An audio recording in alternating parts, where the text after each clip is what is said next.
Hello, and welcome to PaintedWit, where we love to paint everything, including our faces. And sometimes we also like to paint other faces.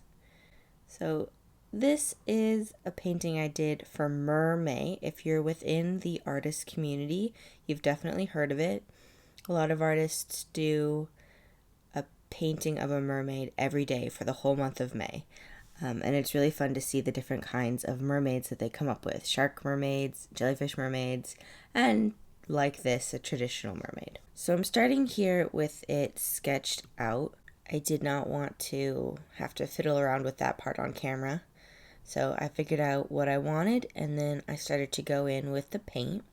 You can see in the left corner I have my watercolor and gouache palette, and I just sometimes try to use what I got in there already pre-mixed, or I'll take two colors in there and mix them again. But I just had this lovely warm chocolate brown, and I thought we could start there. New brush.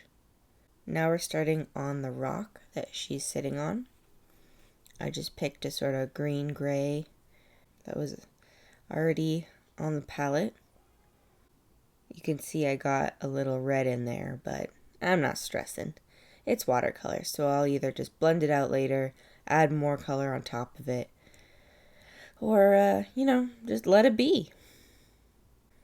I decided to do some multicolored rocks to just add something to it. So we've got some dark gray rocks, some redder rocks. I'm imagining this is sort of on like the California coast where we get a lot of different variation in the kinds of rocks that we have on our seashore. Moving on to the next color. I'm starting on the tail. And I wasn't sure if I wanted to do a green tail or a blue tail or something different, because when I think very stereotypical mermaid, I think green tail, red hair, purple bra, very Ariel. But I was born in 94, so, that's just what I think of. To be honest, this green here was too green. It's not what I wanted, but I decided to make it work. When I decided to paint a mermaid for the channel, I was like, well, she's got to be a beauty-obsessed mermaid. So I don't know if you can tell yet just based on the drawing, but she's holding a little clam compact and a little lipstick. So this technique I just call slap and paint on. I'm really just trying to distribute that green paint that I used, that I wasn't super happy with the color, and I thought if I made it sort of more scaled, that it would be better. I mixed up a skin tone color, and you can see right there, I realized it was maybe a little bit darker than I had initially intended. I was trying to do it so that it would be more offsetting of the color of her hair, and as it is now, it a little bit blends in. But I decided, of course, she would probably be tanned because the reflection of the sun in the water, her skin would not be milky white. She would be a bronzed goddess, right? So I put that initial swatch of paint down and I was like, it's fine. We can work with this.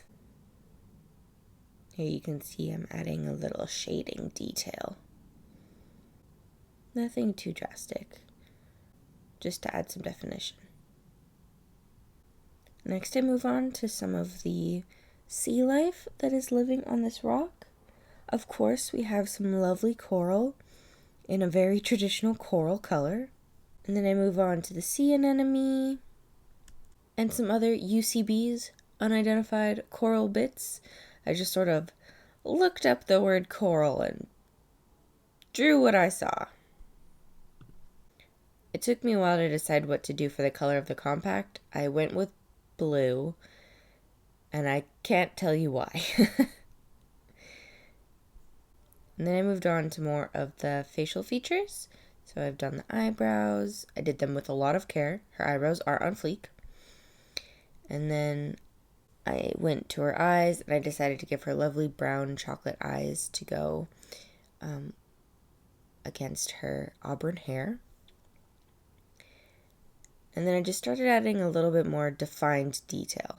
So I added some darker parts to the cup part of her bra, and I gave her a belly button, and I put some definition in her fins,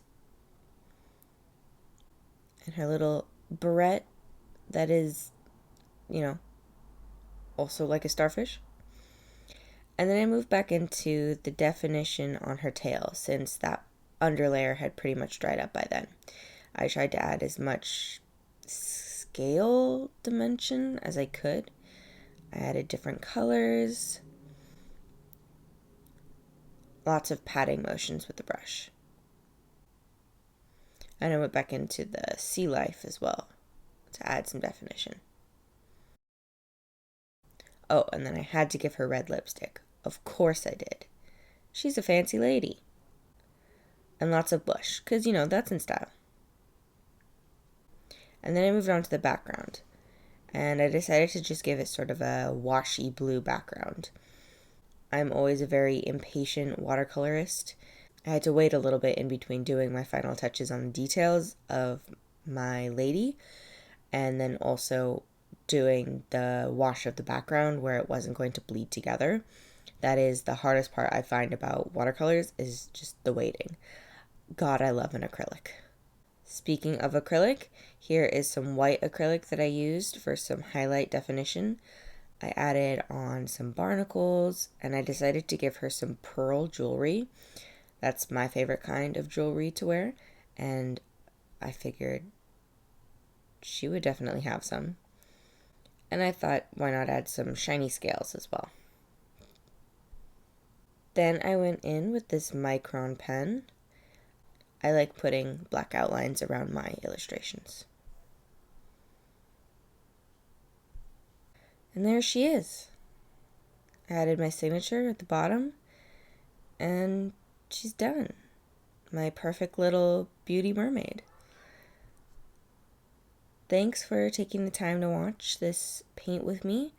Sorry it's a little late.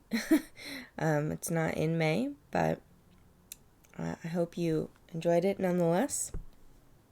If you did, please give me a thumbs up and subscribe if you want to see more, both beauty videos and painting videos. And I will see you next time.